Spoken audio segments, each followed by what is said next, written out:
Hey everyone, this is acyuta-bhava from Nightlight Astrology, and today we are going to continue our series on the misconceptions of the Zodiac by talking about 3 common misconceptions about the sign of Aquarius.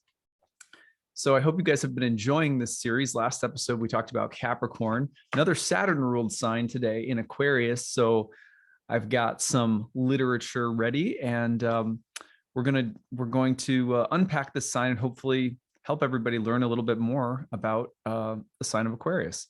All right, so first of all, let's start off with the major misconceptions. These are the things that I hear all of the time about Aquarians that don't tell the full story. Aquarians, all about groups. Often stated, oh, Aquarians are all about people and groups. The second thing that I hear often are that Aquarians are all about humanity or the new age, or sometimes the age of Aquarius. They're all about the future and progress, and they're humanitarians and they're interested in the new age. The other one that I hear commonly is that Aquarians are rebellious and eccentric. So all about groups, all about humanity or the new age. They're rebellious and they're eccentric. Okay, so there's others too, but these are some of the most common misconceptions that I'm used to hearing people, I'm used to hearing people talk about Aquarius in this particular way. So it's, as always, it's not that these are completely untrue. They're said over, these are stereotypes that are said over and over and over again because there is some element of truth to them, but not the whole truth. So that's what we're going to unpack today. First, by taking a look at the astronomy associated with the sign of Aquarius. So remember that Aquarius is the middle portion of the zodiacal season of winter. Now, that's a symbolic archetypal season that has to do not so much with the weather, but with the quality of light relative to the Northern Hemisphere, where the language of astrology was rooted originally. So from that standpoint, we are right on the brink of Aquarius right now. Late January, we see a shift, usually around the 19th or somewhere right around there, January 19th, 20th. You see the sun move into the sign of Aquarius. Now, from the astronomical standpoint, let's just refresh. Here's the celestial equator, this line right here. That's a projection of the Earth's equator out into space. The green line is the ecliptic, which is the path line of the sun, and you can see the zodiacal constellations behind it. Now, the band of Zodiac that runs from the ecliptic downward to the winter solstice. As the sun is going down from crossing this equator and going downward every day in the sky, its arch is getting lower in the sky toward the southern horizon. That takes place as the sun moves into Libra, which is going to happen at the time of the fall equinox or the autumn equinox. And the sun crosses that celestial equator line. And then from there all the way down to winter solstice, and then from winter solstice all the way back up to the celestial equator, we are on the dark half of the year. Just write this out. This is the dark half. So then on the flip side, when the sun comes up above the horizon, the celestial equator, and goes all the way up to the summer solstice, which is all the way at the top, and then comes back down, that journey is from Aries all the way through Virgo. And that is the light half of the year. Light half meaning that there's more light in the 24-hour period than there is darkness. So Aquarius takes place on the dark half of the year. But then each half of the year, the light and the dark half, is also cut in half. I'm just kind of doing this not so exactly, but for example, as the sun is coming down across the autumn equinox and moving down toward the winter solstice, the sun, as it moves down, all the way down to Capricorn, that half is the darkening of the dark. So it actually looks more like this. The movement of the sun all the way down to the darkest point, that's the yin of the yin, you could even call it, the darkening of dark, or the increasing of darkness. And then you get the gradual lightening of the dark as the sun rises back up toward that equinox line, toward the celestial equator.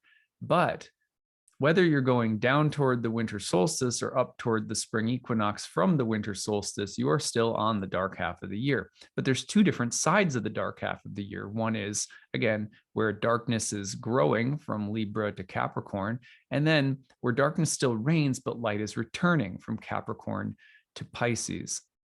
So Aquarius comes right in the middle, right in the middle. It is the portion of the winter that is defined by the continual steady rising of the light from within the darkness, while the darkness is still more potent than light. There's more darkness than there is light. So let's say it again. Aquarius comes right in the middle of the rising of the light from within the darkness. The rising of the light from within the darkness. Darkness is still more dominant than light, but every day it's steadily increasing on this from Capricorn forward. The other thing that defines Aquarius is that at this middle portion of the winter season, you have steady gain of light every single day. Now, this is really important because the alternation of light and dark is basic to the way in which ancient astrologers talked about the relationship between Saturn and the sun. If you think about Saturn and the sun, you have the quintessential principles of light and darkness. You have Leo as the sign of the sun, and its opposite sign, Aquarius, as the sign of Saturn. So a lot of what we end up saying about Aquarius has to do with the quality of light rising from within the darkness and of the relationship between the sun and Saturn, or the relationship between light and dark on an archetypal level. And so that's what we need to talk about in order to clear up some of these misconceptions. But let's start, before we go there, with this particular misconception about Aquarians as humanitarians, people who are interested in a new age, and so on and so forth. Sometimes people end up thinking that many of the characteristics of Aquarius are associated with the very new idea of the age of Aquarius. So that is something that we need to discuss. All right, so we are going to do that here. This is a fantastic book written by the famous historian of astrology, Nicholas Campion. It is called Astrology, Popular Religion in Astrology and Popular Religion in the Modern West, Prophecy, Cosmology, and the New Age Movement. And I will tell you right now that this book is profound, especially for people who, your life has had anything to do with the New Age. There are a number of passages in this text that I'm just going to read some brief snippets from. And some of this comes, for a lot of people will come as a surprise. There are two crucial features of Aquarian age historiography. First, its crisis-laden language, sometimes fearful but generally hopeful, stands exactly in the lineage of astrological apocalyptic literature, which can be traced back to the ancient Near East, especially to the Old Testament. Second, all of the documentary historical evidence indicates that the use of the shift of the constellations as a technical basis for such prophecies appears to be a product of late 18th century atheism, filtered through theosophy and then adopted by astrologers. We are therefore clearly dealing dealing with a clear example of an invented tradition, but one which has deep roots in the Western mentality. And then he kind of describes that Western mentality later. New Age culture is not static. It flourished in esoteric circles in the early 20th century, combined with countercultural radicalism in the 60s and 70s, and became commercialized in the 80s. The label was then simultaneously rejected by many of its proponents, while many of its ideas and practices went mainstream. In the first decade of the 21st century, apocalyptic hopes of a transition to an astronomically derived new age were transferred from the age of Aquarius to the supposed end of the Mayan calendar in December of 2012. The underlying cultural pattern, though, continues. New Ageism is a species of millenarianism, possessing all the characteristics of apocalyptic belief, including messianism, astrology, and the expectation of an imminent historical transformation. Combining this with Gnostic notions of the inner divine, it adds other features to the transformational matrix: relativity, personal development, and the self-ethic. The New Age movement as it exists today has an apocalyptic core and a wider cultural impact. Even though it draws widely on non-Western spiritualities, it also has a profoundly Christian dimension, so much so that it may be considered an integral part of a 2,000-year lineage of Christian apocalyptic thought, although of a more quietist, contemplative form than that flavored by more militant forms of Christian millenarianism. The question I shall consider is whether, as so many commentators assume, it provides an explanatory model for the nature and popularity of modern astrology. So this is a fantastic book. And Campion says many super relevant things about New Age spirituality and astrology and the rebirth of astrology in the modern era. And not all of it is bad or critical at all.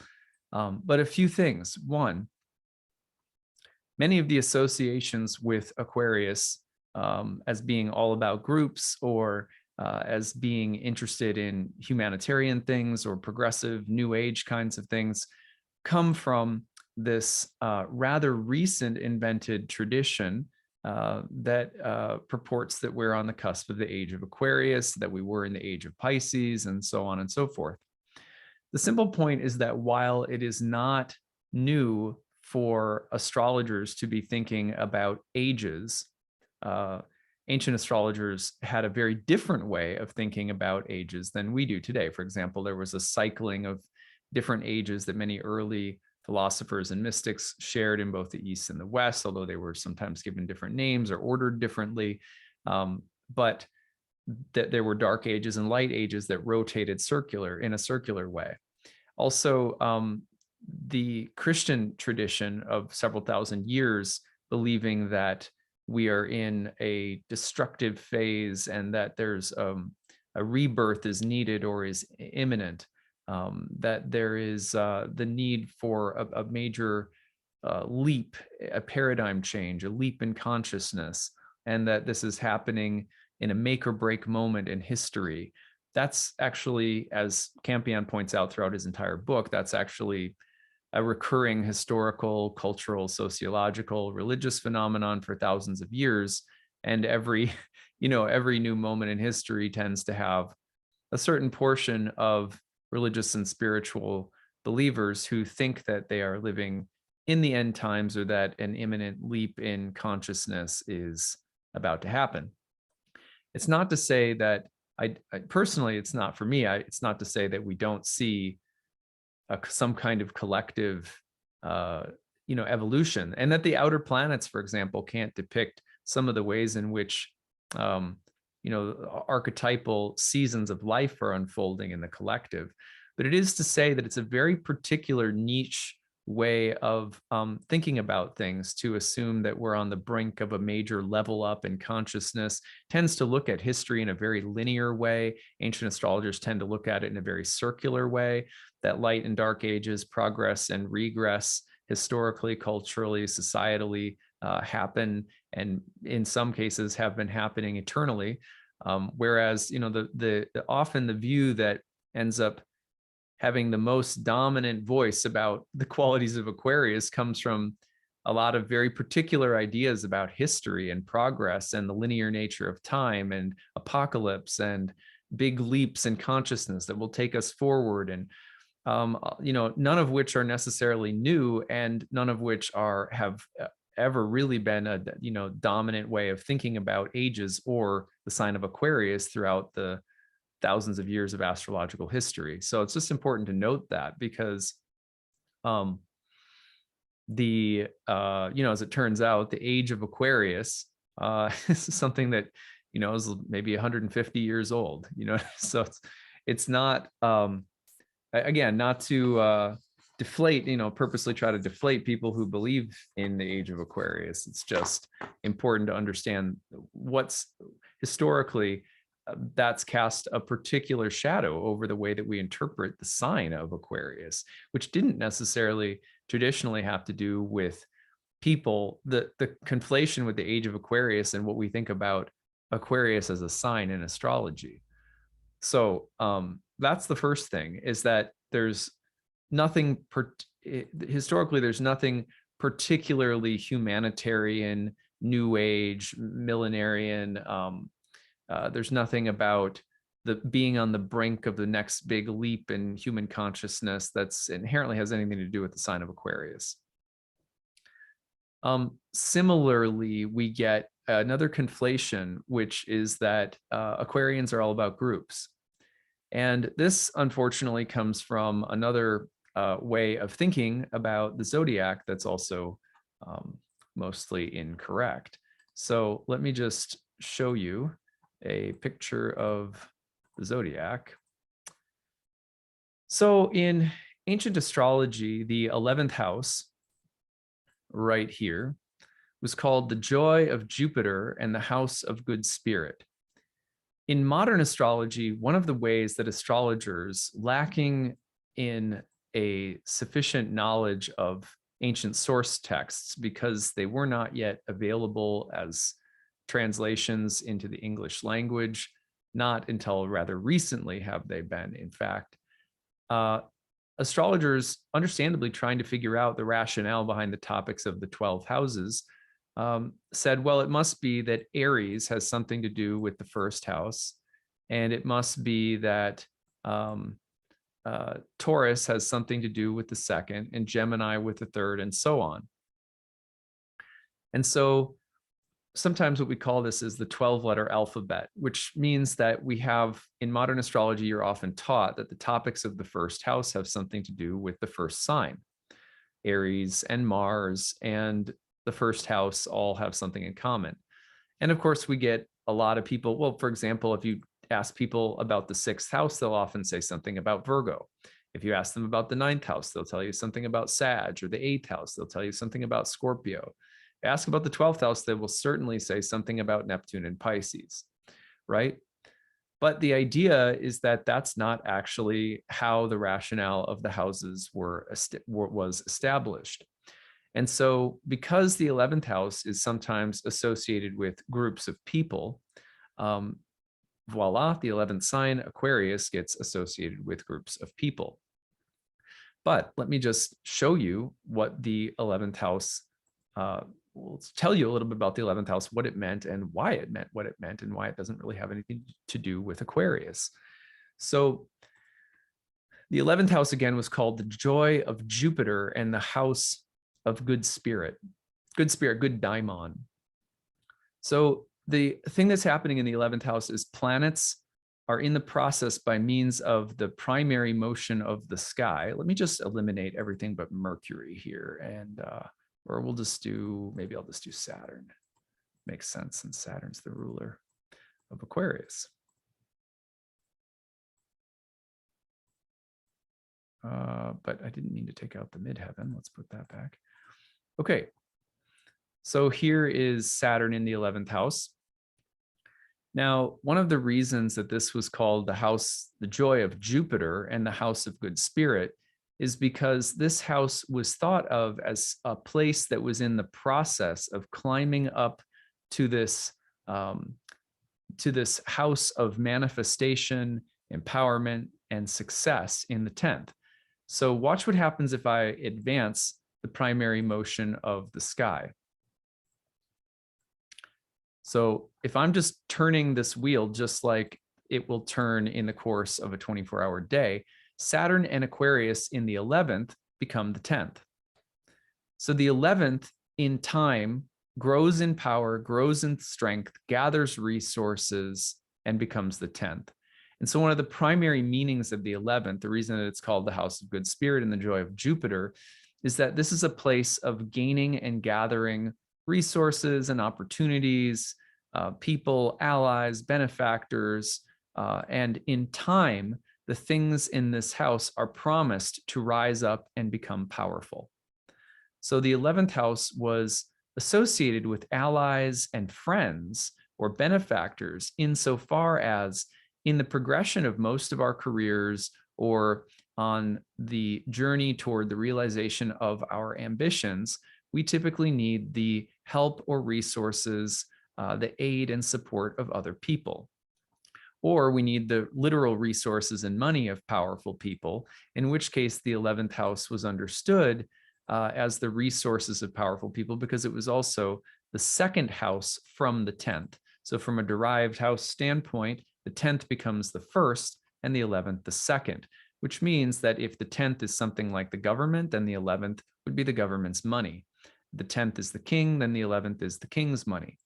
So the 11th also has the connotation of being the court or council or people that serve on, say, committee for the ruler. If you're a company, then this might be your board or something like that. But it has to do with the resources or assets of powerful people, which could be, for example, a court of advisors for a king. But also for us individually, the 11th house is also seen as a place where we encounter the like-mindedness of other people who share similar pursuits, goals, or ambitions. But the point is that this house was more associated with the planet Jupiter than it ever was any particular sign. And that's because in general in ancient astrology, the meanings of the houses have to do with the astronomy of where planets are moving through the sky in the 24-hour period, and also certain planets that were thought to be correlated with those areas of the sky. The other way of thinking about this is that the planet by its secondary motion is moving away from the very place that it is being drawn toward by primary motion. So zodiacally, Saturn is moving toward Pisces in this direction. But by the primary motion of the sky in the 24-hour day, it's being brought in the other motion, in the other direction, toward the top of the sky, toward the 10th house. So ancient astrologers also seem to have envisioned a kind of circular dynamic around succedent houses in general, which means that a planet is going out from and returning to the angle in a kind of symbolic fashion. So anything or anyone socially, any kind of resource that would represent something that is necessary for the addition or the building of one's ambitions, one's career, in a kind of circular fashion. I go and speak to my advisors. I go and speak to people who help me. And having spoken to them, I come back and do my work. And this kind of reciprocal circular dynamic is there in the 2nd, 8th, and 5th houses as well. It's something I unpack at length in my courses. But anyway, all of this is just to say that very little about the 11th house has to do A, with groups, and B, with Aquarius. So, the 11th house does have something to do with allies and friends, insofar as we're talking about people or friends or allies that add something to or directly benefit our ambitions. For example, Jupiter recently ingressed into my 11th house. Pisces is my 11th house. Jupiter ingressed into my 11th house, and I was invited to be a regular guest on a radio show. Unfortunately, I don't have the time for it, but that's a great example of Jupiter coming into the 11th house where, yeah, there might be some kind of advantageous group or company or people or resource networking potential that can add to the growth of a business or your ambitions or something like that. And it's not completely untrue that the 11th house doesn't have anything to do with groups, but usually it has the connotation of being groups of like-minded people who have similar goals or ambitions, and act as some kind of resource. And that's the Jupiterian nature of the house. Jupiter was the planet associated with the trines and the trigonal figures in the birth chart, which were related in turn to triplicity rulerships. Triplicity rulerships, like Jupiter, have to do with communities of people at the very most who end up being supportive of our, ambitions or our hopes and wishes. But it's not like the house of groups. It has more to do with the things that add to and support our goals. And many of them are going to be professional in nature. Okay, so we've understood right off the bat that a lot of what we end up saying about Aquarians being about groups comes from a sort of unfortunate misconception that the 11th house has something to do with Aquarius, and also that Aquarians are all about humanity in the new age, which in some ways is an unfortunate association with the recently made up age of Aquarius. So that's a recent tradition astrologically, at any rate. Now, as to the idea that Aquarians are rebellious or eccentric by nature, that one I can actually get down with. And let's go back to the essay that I wrote on the mystical history of Saturn, which is appearing some people were asking, this is appearing in an NCGR publication, I think this spring. And yeah, I'll have the information on it shortly. But anyway, at any rate, well, here we go. Let's begin by exploring one of the most frequently used words associated with Saturn in ancient astrology, melancholy. In fact, one of the most famous books ever written on the topic of melancholy is titled Saturn in Melancholy. But when most people hear the word melancholy, they only think of depression or sadness. As it turns out, melancholy, Saturn's affliction, was an incredibly diverse phenomenon, as common in the lives of creative geniuses, artists, mystics, and great thinkers and contemplatives, as it was a common malady treated by the earliest doctors. Melancholy may involve depression, but it is also commonly associated with a kind of wistful longing for things beyond this world. And we talked about this with Capricorn. Now, with Aquarius, I'm just kind of refreshing everybody on this. The kind of Saturnine associations with melancholy are not so much about the wistful longing for the transcendental, the mystical, and the contrast between the kind of gritty, edgy, dark side of life and the longing for something beyond, kind of the dark romance of Capricorn. This is a little bit different. Melancholy is also associated with artists, genius, scientists, and great minds.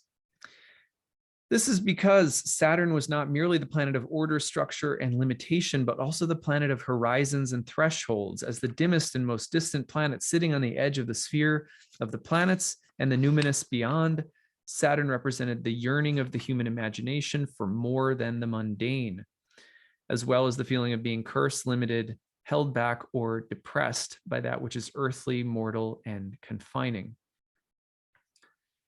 This is really interesting to me because in Indian astrology, Saturn is associated with outcasts. And in ancient Greek, the word meles, at the root of melancholy, remember Saturn's affliction, also meant dark, black, or a person of dark or black disposition. As the gatekeeper between worlds, Saturn was thus also associated with both those people or ideas contained within the walls of the city, or the establishment or status quo, as well as those people or ideas cast outside the city walls. And for this reason, Saturn was associated with heretics and malcontents. But it is important to note that Saturn signifies the black sheep, the outcast, heretic, or rebellious reformer, as much as Saturn signifies the establishment or the tradition. Saturn was a remarkably dual citizen of the planetary pantheon in this regard. Not surprisingly, oppositions were said to be of the nature of Saturn, whose signs, Capricorn and Aquarius, stand in opposition to those of the sun and the moon in the classical Thema Mundi chart of the world.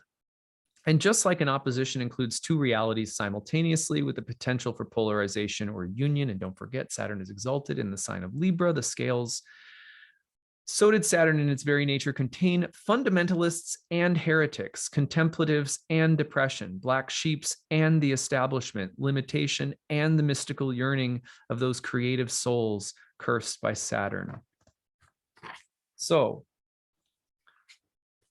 think again about Saturn's place in Aquarius, rising steadily, the light rising steadily from within the darkness. You could think in this case of the light and the dark as something like the opposites contained in the passage I just read between, say, the establishment and something new, the past versus the future. For example, in the sign of Aquarius, darkness could very well be understood as the status quo or the present or past, out of which the light is emerging. So the light is emerging out of the darkness. And in this way, the darkness can be metaphorically understood as the past. The past is the darkness from which the sun is now emerging. And so the dichotomy between the past and the future is huge. But don't think for a second that that dichotomy is as simple as, you know, progressive, liberal, open-minded politics versus, you know, say conservative or traditional or more conservative voices. For example, let's just be real about this.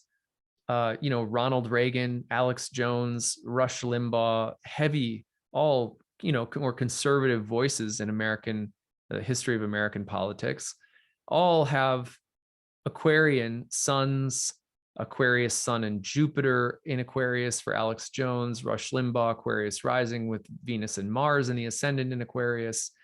So don't think for a second that you can simply pin down one description, because what we're saying generally is that it's in this world, it's relative what one thinks of as the darkness of the past. You know, for example, in American politics, all Republicans think, you know, or not all Republicans, I just say, like, there's a common conception that we need to make America great again. That's been a slogan in Republican politics in recent years. And that slogan is through and through, you could say, Aquarian. Why? Because it comes from the idea that the time, the past and the future are in this sharp dichotomy with one another. Remember that Saturn was the ruler of the golden age and was usurped by Zeus, Jupiter. And so the history of Saturn being associated with like really sharp divisions in terms of how history is being perceived, how progress is being perceived, how regression as opposed to progress is being received, is sort of fundamental to Saturn itself, and more specifically to this airy sign of Aquarius, where you see the light emerging from the darkness, and there's always this where have we been versus where are we going. I remember, I thought it was really interesting. I'm the kind of person, you know, it's this natural Jupiter and Saturn and Libra in my chart, where I will watch both news channels if I ever do watch, because I like hearing what different people are saying about the exact same types of things. I always find it really fascinating, even though I might have my own preferred channel or whatever. Well, you know, one of the things that I thought was really interesting about former President Trump's inaugural address is that if you watched more liberal news outlets, they were saying it was the darkest presidential inaugural speech in US history. And he talked about the idea that we're moving toward this sort of brave new future where we're going to restore greatness because it's been lost. There's the Aquarian Saturnine motif where, you know, the golden age has been lost. We've been in darkness. Now we're emerging and the light is returning. It's the same exact kind of thinking that can get cast over Aquarius in broad terms when we think about its association with millenarianism. There's a reason that Aquarius comes to be the sign associated with the New Age. It's not a total fluke. And that is because, look, it's the same thing. We're lying in the wake of some kind of darkness historically, and we're on the brink of, making the human consciousness great again, right? It's the same kind of message that you see all over the place. And the same, and of course, if I turned over to, say, Fox News or a conservative news outlet, you would hear commentators saying it was the most hopeful speech they'd ever heard. You know what I mean? So, and I'm not here to debate politics. I'm here to talk about archetypes. And with Aquarius in particular, it just depends on what you think of as regression versus progress, what you think of the past versus what you think of the future. There's a million different personality types who will think the future is only brighter, but their future is going to look very different compared to somebody else's. And what they think of the darkness of the past that we're emerging from is going to look very different from someone else's. For example, I have a lot of different people that follow me, and so social media, if I follow some people in return, I end up seeing a lot of crazy shit, No offense, I love all you guys, but I see a lot of crazy stuff out there.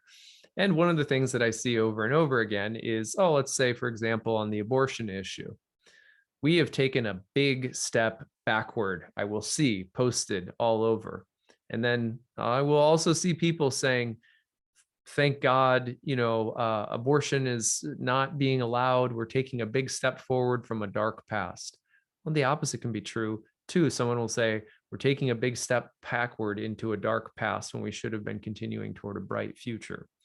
These kinds of dichotomies are inherent in Saturn, and especially the air sign of Aquarius, because air naturally deals in ideas, thoughts, people, and human relationships. So insofar as Saturn gets involved with very hard dichotomies about what constitutes progress versus regress, the past versus the future, especially in the realm of ideas, politics, thought, there's also a reason why for example, here's a very Aquarian conversation, right? You've got some people saying, the future lies in travel to the stars and travel to other planets. And then and that's the future. It's all about invention and technology and progress in that way. And other people that will say, look, the worst thing that's ever happened to us is, the Industrial Revolution and the sort of the Age of Enlightenment and scientific progress, because it's just devastated the earth. We're dependent on all these fuel sources that are terrible. And we think that that's progress. We should go back, it's like we should go back to our primordial roots, the archaic revival, right? So these kinds of, and again, I'm not here to tell you which one is right. How do I know? I don't. So all I can tell you is that these are very quintessentially Aquarian conversations insofar as Saturn is the ruler of Aquarius, and this place where light's emerging from darkness gives us the feeling. It's not yet there, so it's conceptual. The feeling of what is progress, it's like debates about what is progress. It's near. We're on the brink of it. Well, this is archetypal, literally for thousands of years. There's another book that Campion wrote called The Great Year, and it talks about the way in which astrology has been paired throughout thousands of years of history with people thinking about what constitutes the next great new thing, and of course, every era has their moment where they think that they're on the brink of the next new thing. And that's always drawn up in contrast to some kind of quote unquote primitive past. Okay, well, there's been a lot of damage in the world that's been done. Not to say that there isn't such a thing as progress, or that we shouldn't be concerned about the future or overcoming ignorance or darkness in the past. People are going to have different ideas about what that means. But it also means that there's a hubris, there's a potential for pride and alienation of ourselves from each other and from the current moment if we don't stop to recognize what's good about where we are. This is why sometimes you'll see these also potential for the theme of dissociation, a simultaneous hatred toward humanity while lauding its potential. And you hear the great joke about Aquarius. Aquarians love humanity but hate people. And part of that is because you can't think of a bright future without in some ways condemning what is and what has been. Sometimes in the march of progress, the beauty of where we've been, what we've already learned, is lost. This is something that, you have lots of interesting people of really diverse backgrounds with strong Aquarian placements. Oprah, James Dean, The Weeknd, Bob Marley, Abraham Lincoln, but also, Alex Jones and Jeffrey Epstein and people, Ramakrishna, a famous sort of revolutionary Indian saint, Lewis Carroll, Alice in Wonderland. So all of that is just to say that don't pigeonhole Aquarians. The tension of Saturn, especially when it comes to the heretic, the black sheep, the outsider, the outcast, is definitely there. And so eccentric individuality and so forth, but so too is the establishment and the sense of needing to preserve the establishment against potentially corrosive or corrosive forces or people or movements in history. Protect it. Don't let the darkness overcome this good thing. You see the same, the same kind of thing when it comes to the history of the dark side of history of science and religion, right? Where sometimes the church are killing the scientists for discovering new things, and they'll preserve God's sovereignty. Don't let the scientists tell us that the sun is at the center of the solar system or something like that. But then you also have the opposite that can be true. For example, nowadays you have scientists potentially telling people that divination or communication with God or spirits through something like astrology is a complete hokum, and that we should preserve the dignity of the rational establishments of life. Well, how much in Saturn's been in Aquarius recently, and how many conversations have there been about science and virology and immunity and what constitutes progress socially with regard to scientific knowledge, and and then or something holistic, a different way of knowing, a different way of being healthy, non-traditional, non-allopathic forms of medicine. These are going at each other right now in the background of maybe in the foreground of the poor pandemic, right? So those kinds of tensions, yes, they are a part of what you'll find common to the Aquarian spirit.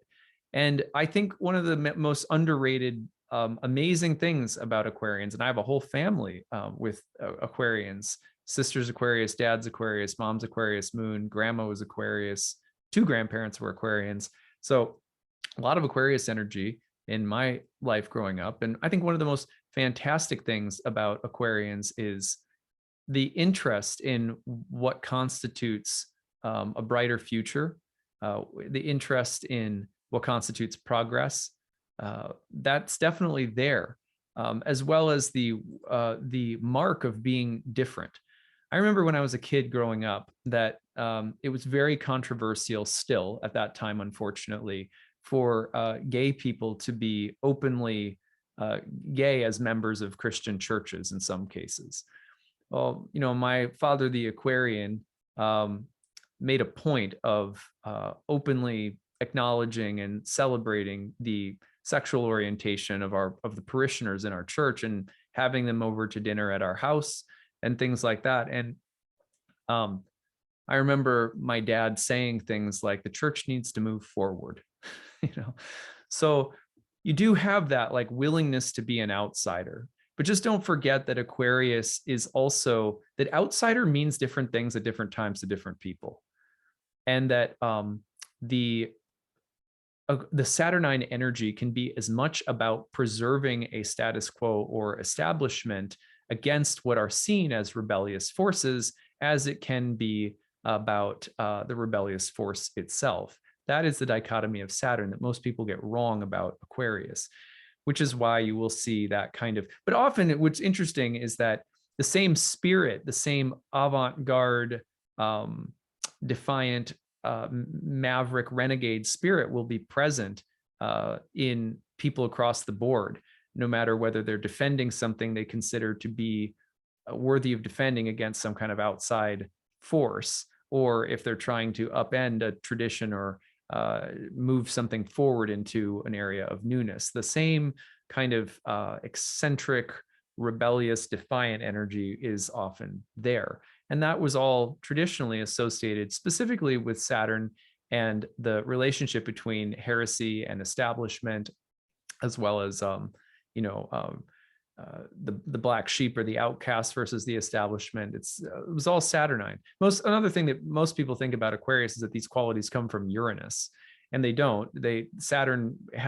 Uranus does not have the market cornered on these things. Well before Uranus was around, Saturn was associated with the dichotomies between things like tradition and progress and so forth. So at any rate, that is what I have for you guys today. Some thoughts about the sign of Aquarius. I hope that you found this interesting, and please leave your comments in the comment section below, especially if you are an Aquarius or you have Aquarius energy. Add to our understanding, enlighten us, and tell us a little bit more about what we don't know.